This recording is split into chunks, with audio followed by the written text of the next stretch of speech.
സാങ്കേതികപരമായിട്ട് നോക്കിയാലും സ്ട്രാറ്റജിക്കായിട്ട് നോക്കിയാലും ഉപഭൂഖണ്ഡത്തിൽ പാശ്ചാത്യ ശക്തികൾക്ക് എന്നും വലിയൊരു സ്ഥാനം വേണമെന്നുള്ള ഒരു രാഷ്ട്രീയം പണ്ട് മുതലേ ഉണ്ടായിരുന്നു. അതിൻ്റെ ഭാഗമായിട്ടാണ് പാകിസ്ഥാൻ അമേരിക്കൻ ചേരിയിലേക്ക് പോയത്. ഇന്ത്യ നിരന്തരമായ ഒരു ചേരിചേരാ നയത്തിലാണ് വിശ്വസിച്ചിരുന്നത്. ഈ ചേരിചേരാ നയത്തിൽ വിശ്വസിക്കുമ്പോഴും നമ്മൾ സ്ട്രാറ്റജിക് ഓട്ടോണമി എന്നുള്ള സങ്കല്പവും അതിൻ്റെ സൈദ്ധാന്തം പ്രായോഗിക തലത്തിൽ വരുമ്പോൾ നമുക്ക് അത്യാവശ്യം മറ്റു രാജ്യങ്ങളുമായിട്ട് സഹായിക്കാനും ബന്ധപ്പെടാനും ആ നിലയ്ക്ക് റഷ്യയുമായിട്ട് അമേരിക്കയുമായിട്ടൊക്കെ നമുക്ക് നല്ല ബന്ധങ്ങൾ ഒരേ സമയം നിലനിർത്താൻ കഴിഞ്ഞു.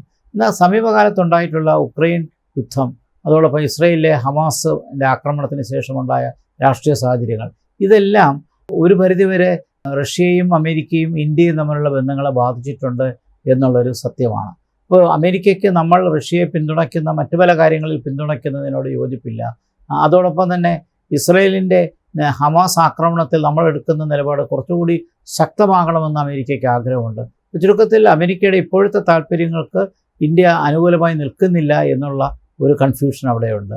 അതോടൊപ്പം തന്നെയാണ് അമേരിക്കയ്ക്ക് സെൻറ്റ് മാർട്ടിൻ ഐലൻഡ് അമേരിക്കയുടെ നിയന്ത്രണത്തിൽ വരണം, ഇന്ത്യൻ ഓഷ്യൻ കൺട്രോൾ ചെയ്യാനായിട്ട് അവർക്ക് സാധിക്കണം. അപ്പോൾ ബേ ഓഫ് ബംഗാളും ഇന്ത്യൻ ഓഷ്യനിലും എല്ലാം കൺട്രോൾ വരണമെന്നുണ്ടെങ്കിൽ ബംഗ്ലാദേശിൻ്റെ മേലൊരു ആധിപത്യം സ്ഥാപിച്ചാലേ പറ്റത്തുള്ളൂ. അപ്പോൾ അതിനുവേണ്ടിയുള്ള പരിശ്രമങ്ങൾ നടത്തുമ്പോൾ അതിനനുകൂലമായ ഒരു പപ്പറ്റ് ഗവൺമെൻറ് ബംഗ്ലാദേശിലുണ്ടായാൽ അത് സംഭവിക്കും. ഷെയ്ഖ് ഹസീന ഒരിക്കലും അമേരിക്കയുടെ ഒരു പാവയായിരുന്നില്ല. പക്ഷേ ഇനിയുള്ള രാഷ്ട്രീയം ഒരുപക്ഷെ അമേരിക്കയ്ക്ക് അനുകൂലമായൊരു സാഹചര്യം ബംഗ്ലാദേശിലുണ്ടായാൽ അമേരിക്കയുടെ സാമ്രാജ്യ താല്പര്യങ്ങൾക്ക് ഇന്ത്യ എതിര് നിൽക്കുന്നുണ്ടെങ്കിലും മറ്റ് രാജ്യങ്ങൾ, ഉദാഹരണമായി പാകിസ്ഥാനും ബംഗ്ലാദേശും ഒരു പരിധിവരെ അഫ്ഗാനിസ്ഥാനും ഒക്കെ ആ നിലപാടെടുത്തു കഴിഞ്ഞാൽ തീർച്ചയായിട്ടും ഇന്ത്യക്ക് അതൊരു വെല്ലുവിളിയാകും. ചുരുക്കത്തിൽ ബംഗ്ലാദേശ് ഇന്ത്യയുടെ അടുത്ത ബന്ധങ്ങൾ നിലനിർത്താൻ കഴിയാതെ പോകുന്നൊരു സാഹചര്യം ഇനിയുണ്ടായാൽ അത് നമ്മുടെ ദേശസുരക്ഷയ്ക്ക് വലിയ പ്രശ്നമുണ്ട്. അമേരിക്കയുടെ സാമ്രാജ്യ താല്പര്യങ്ങൾക്ക് ഇന്ത്യ ഒരിക്കലും പ്രോത്സാഹിപ്പിച്ചിരുന്നില്ല, അതിപ്പോഴും വ്യക്തമാണ്. അതുകൊണ്ട് തന്നെ ബംഗ്ലാദേശിനെ കയ്യിലെടുത്തു കഴിഞ്ഞാൽ അമേരിക്കയ്ക്ക് തീർച്ചയായിട്ടും ബേ ഓഫ് ബംഗാളിലും ഇന്ത്യൻ ഓഷ്യനിലും ഒക്കെ വലിയ സ്വാധീനം ചെലുത്താൻ കഴിയും. ആ നിലയ്ക്ക് ഭാവിയിലുള്ള അന്തർദേശീയ രാഷ്ട്രീയത്തിൽ ബംഗ്ലാദേശ് അവരുടെ കൂടെ നിൽക്കുന്നത് തീർച്ചയായിട്ടും അമേരിക്കയ്ക്ക് ഗുണം ചെയ്യുമെന്നുള്ളതും സത്യമാണ്. ഇതുപോലെ തന്നെയാണ് ചൈനയ്ക്കും അവരുടെ ഗുഡ്സും മറ്റും വിറ്റഴിയാൻ ബംഗ്ലാദേശ് നല്ലൊരു മാർക്കറ്റാണ് എന്നുള്ളൊരു താല്പര്യമുണ്ട്. 17 കോടി ജനങ്ങളുള്ള ഒരു വലിയ രാജ്യമാണ്. ആ നിലയ്ക്ക് ജനസംഖ്യയിൽ അത്ര കുറവല്ല. 17 കോടി എന്ന് പറയുന്നത് തീർച്ചയായിട്ടും അമേരിക്കയ്ക്ക് പോലും ആ നിലയ്ക്ക് നോക്കുമ്പോൾ അമേരിക്കയുടെ പകുതി ജനസംഖ്യയുള്ള ഒരു രാജ്യമാണ് ബംഗ്ലാദേശ് എന്നുള്ളതാണ്. അപ്പോൾ ജനസംഖ്യയിൽ ഒരു മിഡിൽ ക്ലാസ് വളർന്നതും ചൈനീസ് ഗുഡ്സൊക്കെ അവിടെ വിൽക്കാൻ കഴിയുന്നു 17 കോടി ജനങ്ങളുള്ളിടത്ത്. അപ്പോൾ ചൈനയുടെ താല്പര്യങ്ങൾക്ക് ബംഗ്ലാദേശ് ഗുണം ചെയ്യും, പാകിസ്ഥാൻ്റെ ഇൻട്രസ്റ്റിലും ഗുണം ചെയ്യും. അത് പറയുമ്പോൾ നോക്കേണ്ട ഒരു കാര്യം, പാകിസ്ഥാനിലും അഫ്ഗാനിസ്ഥാനിലും എല്ലാം തീവ്രവാദ രാഷ്ട്രീയം ശക്തമായിട്ട് വരുന്നുണ്ട്.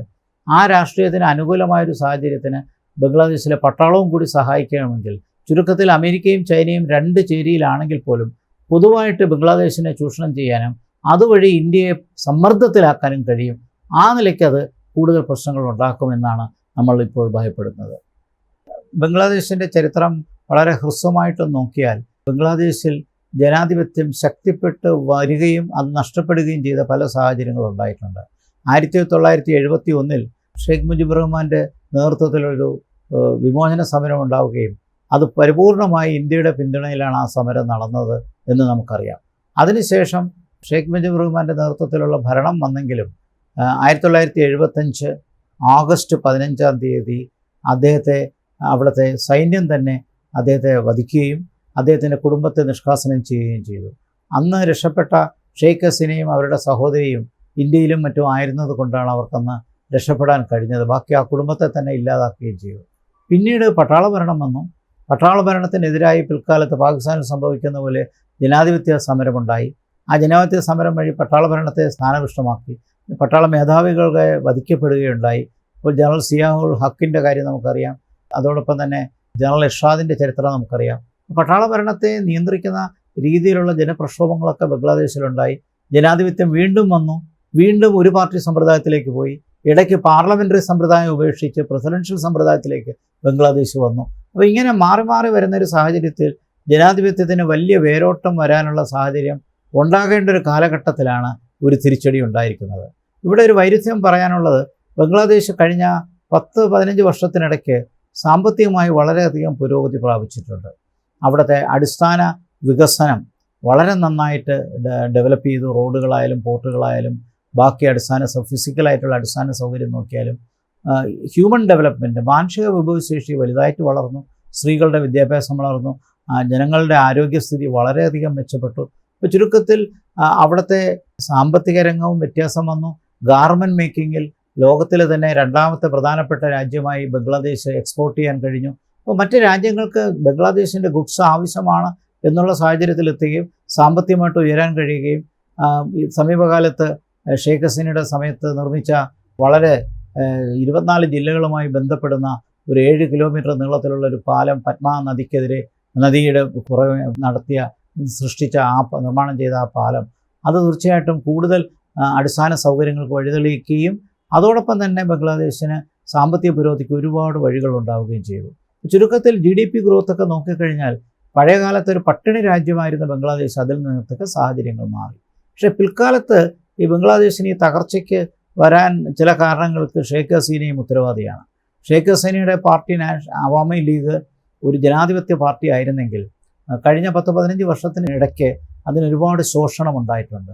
അവിടെ അഴിമതി കടന്നു വന്നിട്ടുണ്ട്. ബിസിനസ് താല്പര്യങ്ങൾ പാർട്ടിക്കകത്ത് വളരെയധികം വന്നു. കേഡറുകളുടെ പ്രവർത്തനം നിസ്വാർത്ഥമല്ലാതായി മാറി.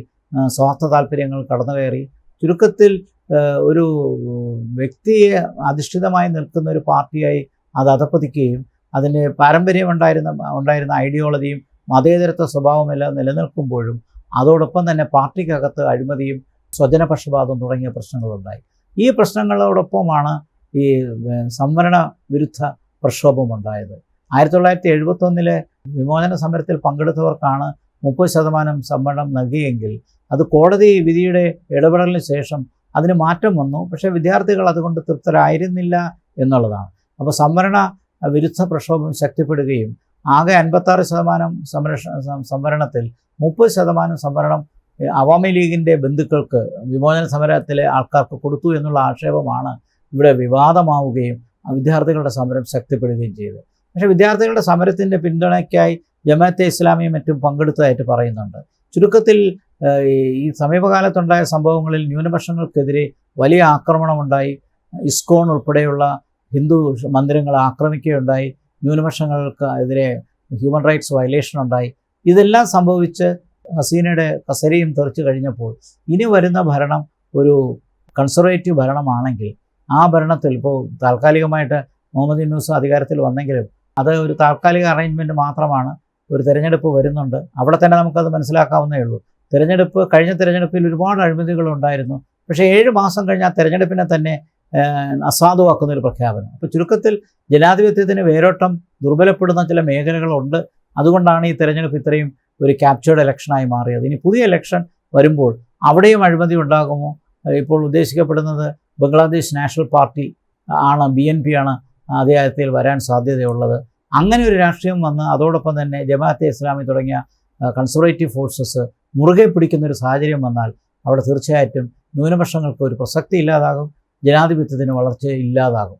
അപ്പോൾ അങ്ങനെ ഒരു സാഹചര്യം ഉണ്ടാകുന്നത് അന്തർദേശീയ രാഷ്ട്രീയത്തിനും അന്തർദേശീയ ശക്തികൾക്കും ചില ഗുണം ചെയ്യും. കാരണം പൊതുസമൂഹം ദുർബലപ്പെടുകയും പാകിസ്ഥാനിൽ നീണ്ടകാലം ഉണ്ടായിരുന്നത് പോലെയുള്ള പട്ടാള ഭരണവും രാഷ്ട്രീയ അസ്ഥിരതയും എല്ലാം സംഭവിച്ചാൽ ഇത് ബംഗ്ലാദേശിനെ മാത്രമല്ല അയൽപക്കത്തുള്ള നമ്മുടെ രാജ്യത്തെയും കാര്യമായി ബാധിക്കും. ബംഗ്ലാദേശിലെ ജനാധിപത്യ വളർച്ചയ്ക്ക് വളരെ ആവശ്യമാണ്. അതിന് പകരം ഒരു ഇസ്ലാമിക് റിപ്പബ്ലിക്കായി കൺവേർട്ട് ചെയ്താൽ തീർച്ചയായിട്ടും അത് കൂടുതൽ അപകടത്തിലേക്ക് എത്തിക്കും. ചുരുക്കത്തിൽ ബംഗ്ലാദേശിൻ്റെ ഭാവിയെക്കുറിച്ച് നമുക്ക് ആശങ്കയുണ്ട്. സാമ്പത്തിക പുരോഗതിയും GDP ഗ്രോത്തും ഉണ്ടായെങ്കിലും പാവപ്പെട്ട ആൾക്കാർ നിരവധിയുണ്ട്. മിഡിൽ ക്ലാസ്സിന് ഡിസാറ്റിസ്ഫാക്ഷൻ ഉണ്ട്. അഴിമതിക്കെതിരെയുള്ള വിശ്വാസം ശക്തമാണ്. പക്ഷേ അന്തർദേശീയ ഇടപെടലുകൾ ഇതിനകത്ത് കൂടുതലായി വരികയും പാകിസ്ഥാനും ചൈനയും അമേരിക്കയും കൂടി ബംഗ്ലാദേശിനെ വല്ലാതെ സമ്മർദ്ദത്തിലാക്കിയാൽ ബംഗ്ലാദേശിൻ്റെ ഭാവി ഇരുട്ടിലാകും. മറ്റുള്ള രാജ്യങ്ങൾക്ക് മേൽക്കോയ്മ കാണിക്കാൻ അവരുടെ സ്ഥലം എടുക്കുകയും ബംഗ്ലാദേശിനെ ഒരു പപ്പറ്റ് ഗവേണൻസിലേക്ക് കൊണ്ടുപോവുകയും ചെയ്താൽ തീർച്ചയായിട്ടും അത് രാജ്യത്തിന് നഷ്ടമാണ്. അയൽപക്കത്തെ പ്രധാനപ്പെട്ട രാജ്യമായ സൗത്ത് ഏഷ്യയിലെ ഏറ്റവും പ്രധാനപ്പെട്ട രാജ്യം ഇന്ത്യക്കും പ്രശ്നങ്ങളുണ്ടാക്കും. ചുരുക്കത്തിൽ ഭാവിയിലുള്ള രാഷ്ട്രീയം എത്രത്തോളം അഴിമതി രഹിതമാണ്, അത്രത്തോളം മതേതരത്വത്തിലായിരിക്കും, എത്രത്തോളം ജനാധിപത്യത്തിലായിരിക്കും എന്നുള്ളതിനെ ആശ്രയിച്ചാണ് ജനാധിപത്യത്തിൻ്റെ ഭാവി. അത് എത്ര എളുപ്പമാകുമോ എന്നുള്ളതാണ് നമ്മളിനി കാണേണ്ടിയിരിക്കുന്നത്.